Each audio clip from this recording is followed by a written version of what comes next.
So, like, if you go to the mainstream news, it's kind of really polarized. They just like kind of focus on the billionaires are making all this money. The billionaires are making all this money. But how are they making money? With Where the are they mob. making money? Yeah. So, but one thing that people realize how everyone else is making money.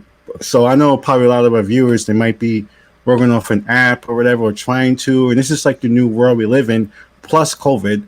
But unfortunately, like you said, like billionaires are making record profits. Why are wages being going down? So this article came out for the Times in May, which is like kind of in the middle of the lockdown, almost at the end of the lockdown in New York.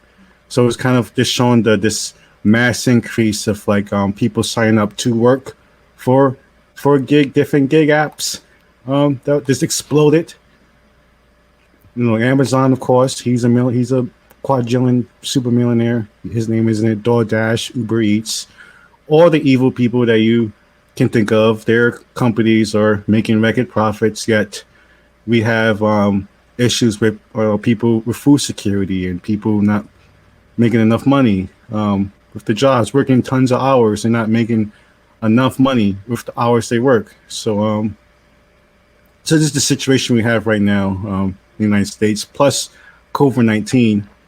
These supposed to be, the essential workers that people were clapping for and like cheering for, but this is how we're being pretty much treated when the lockdowns in a lot of these Some of the places. things some of the things that I think are complicating matters is the fact that as more people lose their jobs, and most people are hardworking and proud, Yeah, so exactly. they will go and they'll just try to grab one of these gigs. But the thing is, if everybody's doing the gig, then there's less gigs to go around. There's going to be less income. Yeah, Another so thing that I feel complicates matters is the fact that we have not seen anything in the way of stimulus for almost 2 months. So a lot of people, had that as a lifeline that actually kept the economy going for a while. But as the unemployment runs out, the government is still not doing, what they were elected to do. nope. Each of those elected officials are not doing anything to help the American people They went who back have on the four lost. day weekend again, Yeah, as they usual. lost massive amounts of income. Yeah, They're pretending to fight over, whether or not to do something. What is that going to do to the economy? I mean, even the more wealthy business owners are going to start seeing cuts into their revenue, because how are you going to get richer if nobody has any money to purchase your products or yeah. services? Because I like this story right here in the article. So pretty much it's a story about someone who's freelancing for tech startups. So it's actually kind of like a white collar job, like technical job. And she says that before the pandemic, she was able to charge people $100 to $150 a client, which is a good, that's freelancers do pretty much. Hmm. But now because of the surge of people and the amount of the wages are going down, now the people with less experience would do the same type of work. Now she's like charging clients for $50 and less. So this is what's happening. Like because there's so many people and support hasn't come from the government, wages. This is what they want. They want this kind of suppression of wages to happen. 25 hours of work for 10 hours of pay. But Yeah, please tell me again about how we don't work hard enough and we're lazy and, we don't want to excel. yeah. So Philgan played this clip that pretty much I like Allowing this. companies to get away with this, classifying workers as independent contractors when they really should be classified as employees, is really a form of corporate welfare. It's allowing these companies to profit at the expense of workers, the public, our state and federal governments.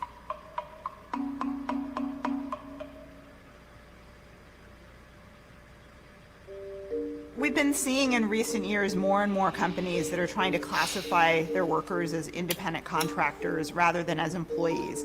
And when companies do this, they sidestep all labor protections, because if the workers aren't employees, not only do they not have to abide by all of the wage laws and all of the employment rules that we have in place to protect workers, but the companies get to save on their tax obligations. I'm thinking in particular of one of my clients. He was a courier for Postmates, and one day he was in an accident. He got hit by a car while he was biking, and Oh he had to man. be taken to the hospital in an ambulance.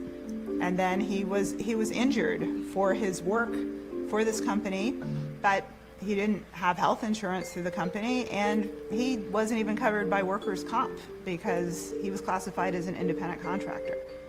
There are so many stories out there like this. So what's been getting a lot of attention in the media in recent years are the so-called gig economy companies. Uber, Lyft, Grubhub, DoorDash, Amazon, Postmates. But that's just the tip of the iceberg.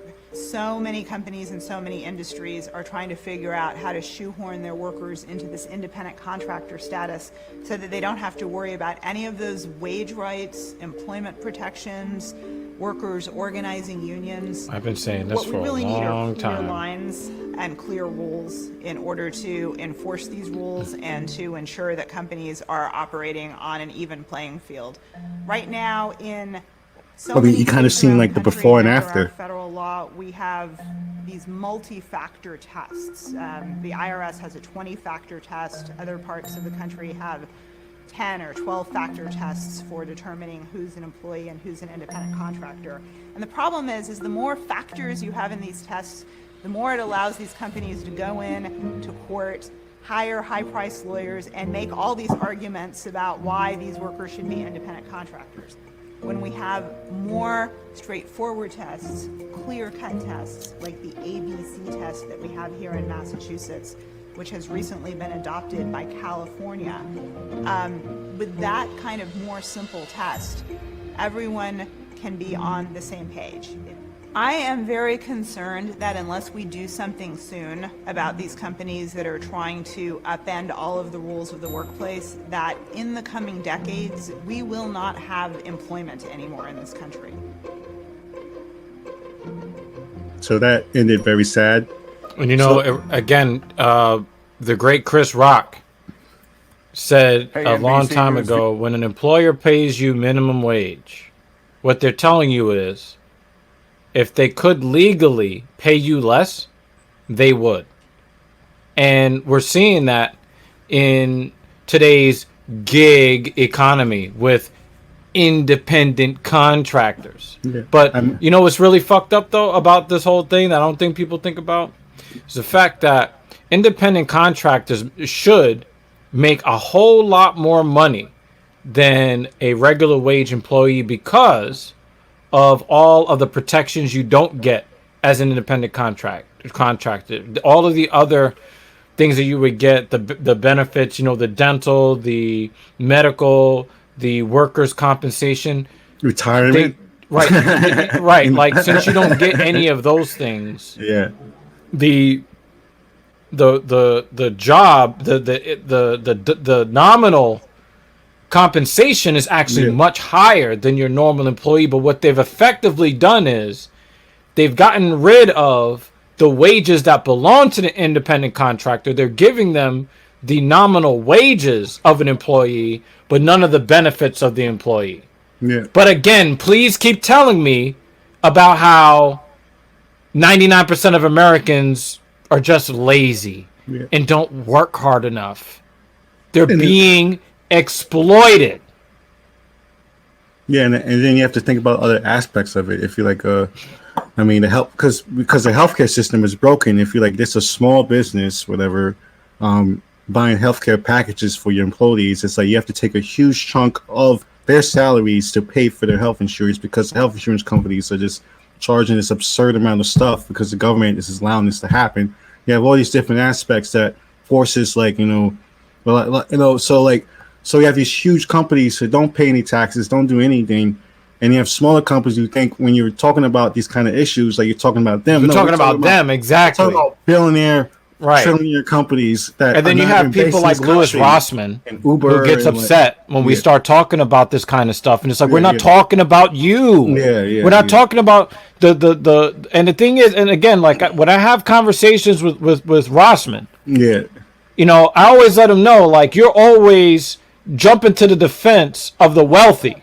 Yeah. And the wealthy are saying that they can't afford to pay living wages. Yeah. But your business is many thousands of times smaller than theirs. Yeah. And you manage to pay a living wage. Exactly. Right? So what's their fucking excuse? Yeah. You're not paying health insurance. You're not paying a fair wage. You're not doing anything except raking in the dollars. And plus a pandemic, which is now like pushing people more into like, okay, They're taking advantage of the desperation. 100, I take it for 50 instead of 50. Yeah, I take it for 25. Instead of like, 25, I take it for a quarter. This is the exact scenario that they count on. Yeah, like if you get somebody that is worth $200 an hour, you can drive them down to $7 because now everybody's trying to do what they do. And then you just basically play all sides against the middle. And then while you're just sitting there chilling, everybody else is suffering. But then we're supposed to celebrate you because you're rich. Oh, he innovated. What did you innovate? Nothing. And the innovation comes out of all these people connected and doing creative things for each other and like making and not being compensated for it. Yeah, exactly. So that's why I really want to just step back. Why we all like, why we have all these problems? Why are people getting desperate? Why are the situations? And you show like, go get a job. What job? So that's why I want to. That's why I want to do this segment of Dash and Bash to give context to how all these people are making astronomical. Now you can see why people doing OnlyFans. Now you can see why they're doing that shit. Exactly. You know what I'm saying? Like, So that's just, innovate the exploitation of workers. Yeah, they innovated that because we had very strict protections for workers, and they found a way to just, hey, we don't have to protect the employees if they're not employees. Yeah. So I want to play this one clip. It kind of gives a kind of update. That last clip, I think, was like from 2 years ago or a year ago. It's like kind of before the pandemic. So that shows you gig economy situation wasn't it's not new. So this next clip, if Phil can drop, is this connects the dots between the gig economy and COVID-19. This professor in the global sense. So Phil can drop it real quick. Relationships once the pandemic dies down. Well, clearly, this is going to take a lot of resources. So you will see the world coming out with a lot more public debt at the end of this because we will have to spend significant amount. Or private debt if they borrowed money from loan sharks from the mafia. Get your toenails ripped off, your eyelashes burnt. And you will see a certain number of jobs becoming much less appealing. Clearly, the gig economy, which looks so wonderful when things were going swimmingly, is going to look a lot more precarious at this point without healthcare benefits, without effectively having any work over sustained periods of time. If things that doctor's saying the same thing. So at least for a while, it will be a dampener on people quitting stable jobs or quitting jobs with salaries and moving to the gig economy. So, well, technologically, this doesn't really change anything because, our best hope is we go back to where we were in the first place. But it does raise awareness about the fragility of a variety of occupations within the economy and the need to put them on a more stable front going forward. So my assumption is that this will change the way we look at safety nets, this will change the way we look at healthcare, and we will think about reforming them to make sure that more people are brought into the net on a sustained basis. But in terms of the actual production side, perhaps we are a little more wary about disease. Just like 9/11 changed the way we dealt with airport security, we will have factory security. But I'm not sure that it will change what is available. It may change preferences. People may not want gig jobs as much as they want more stable jobs. And certainly more people will agitate for good benefits. So there you go. Pretty much. It's the hope that, other nations, I'm not sure the United States are going to do that, but other nations are going to try to provide safety nets, universal basic income, healthcare, public healthcare system, those kind of things that can support this kind of new reality that we're in. So that's what we hope for. But obviously we're not having that here. We can barely get unemployment extended people can get a decision that going. And but we hope that other places can learn and adapt to this new gig economy world, so and actually support people in their careers and their talents. So that's Dash and Bash. Follow us on YouTube, Facebook. Really did feel like Twitter. a Dash and Bash today, didn't it? It Yeah, really yeah. did feel like that. It just like kind of like, you know, like I have like these visions of like these Hold you up. know, shadowy, you know, nefarious, you know, billionaires in the background, you know, greedily counting the money while, you know, people on the you know, the front facing, the customer facing people are fucking, you know, desperate and they're dying and, you know, they're being evicted and, you know, they're living out of the car that they're making the food deliveries from. Like that's how I see it. But someone is on Twitter says there's a Oh yeah, I saw that. there's an app that links gig workers to landlords to help landlords evict people. Yeah, there's a new company that is like, there's a new startup that hires people to help the sheriffs throw people's stuff out of people's houses when they get evicted. So it's gonna be like an a new app. business opportunity. It's gonna be an app to beat those people up who show up at your house. So basically, while you're out throwing somebody else's stuff out of their house, they're over at your house throwing all your stuff out of your house, because the people that are in those positions to be doing that kind of work are probably pretty likely to be victims of those kinds of services. Oh my God! This is a new startup is recruiting gig workers to help landlords evict people who can't afford to pay rent during the COVID pandemic. This is the scumbaggery that America loves to. Term appear to pass on responsibility to landlords and ensure that evictions carried out due to startup are illegal. What? Yep. Fastest growing money making gig due to COVID-19.